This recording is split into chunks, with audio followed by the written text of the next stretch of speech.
Good morning. My name is Kayla Hughes, and I'll be presenting my HSCO 511 group leading report for my group dynamics class.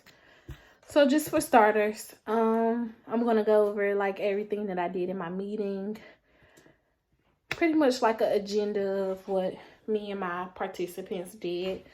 So first we did introductions. We did do introductions by first name only. We didn't do first and last name.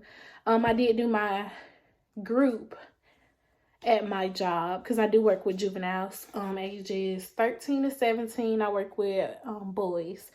So I felt like this meeting would go best. I would work best with my kids that I usually work with every day. So I did do it at my job. The purpose of my group meeting was to intend to assist juveniles with communicating issues in their life. So pretty much just anything that they wouldn't be open to telling their parents or any therapist. Like, I have a really good connection with my kids, so I wanted to see like would they actually get into in depth with things that they haven't told anyone else, and see would they participate in my meeting. So I did have 5 participants. Well, I had in a total 10. I had 5 for one group and 5 for the other group. I kind of wanted to keep it small and kind of intimate, so like they wouldn't feel as though they will be telling their personal information to a lot of people. And you know, like when it's not a lot of people around, people tend to open up a little bit more. So I did 10 kids. I did 10 of my kids. I did 5 for the first meeting and 5 for the next meeting.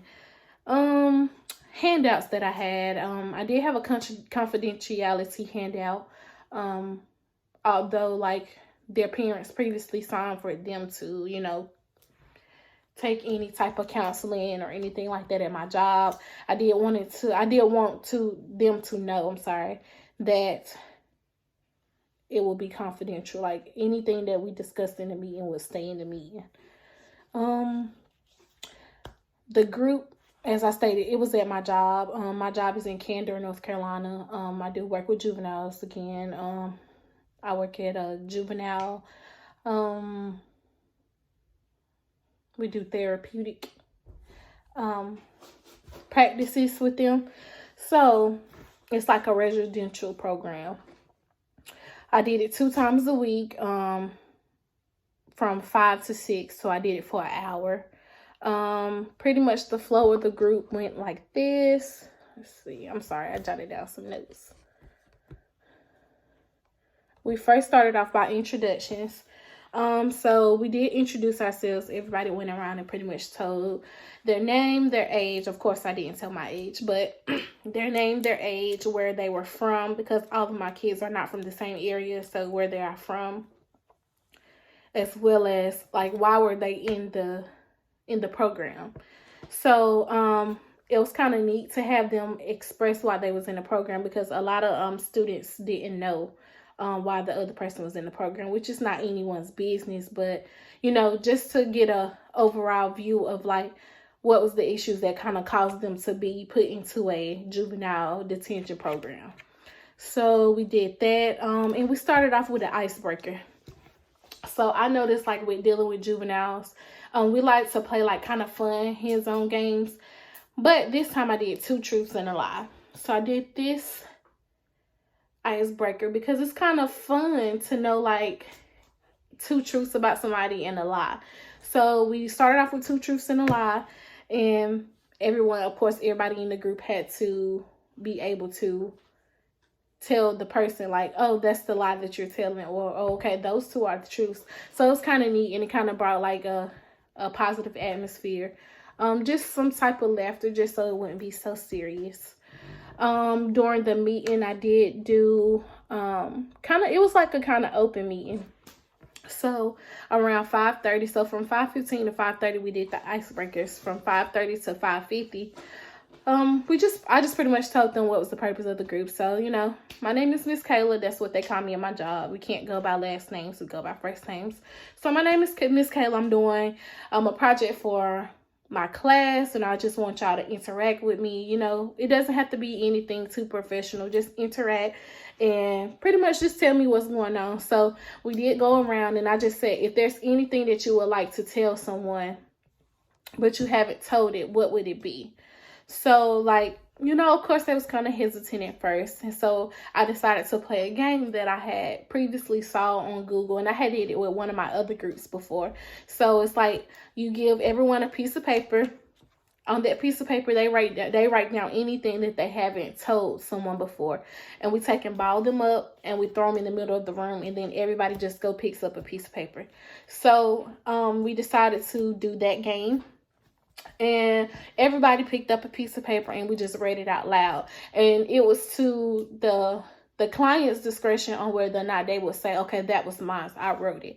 So we did that game. And so when we did do that game, it actually turned out really great because everybody admitted to whether or not it was theirs or not.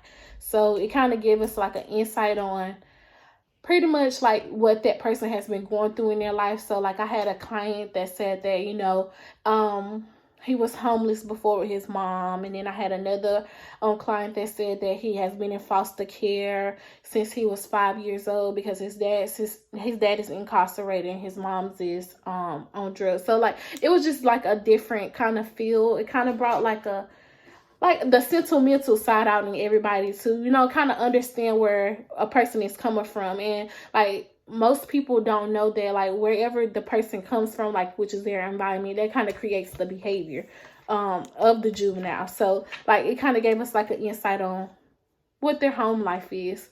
And of course I opened it up for like if anybody had any questions. I did have a box where like if they wanted to participate again and they wanted a different topic to talk about or a specific topic, like a suggestion box. I had a box that, you know, they could put a suggestion in and, you know, everybody put a suggestion in on what topic that we should talk about and how we should go about it in our next meeting. So that's pretty much what I did for both groups on both days. Since it was two different sets of clients, I did two separate meetings, but we pretty much did the same thing in the meeting 1 and meeting 2.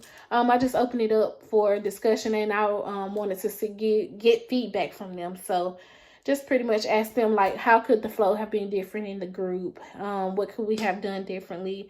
Do you suggest more hands-on games or just a plain game? Like just different things, just getting that feedback to see like how was I supposed to go about it the next go around. So I will continue doing these meetings because it is something that I have to do for my job, but I also did it for school as well. So that's pretty much it.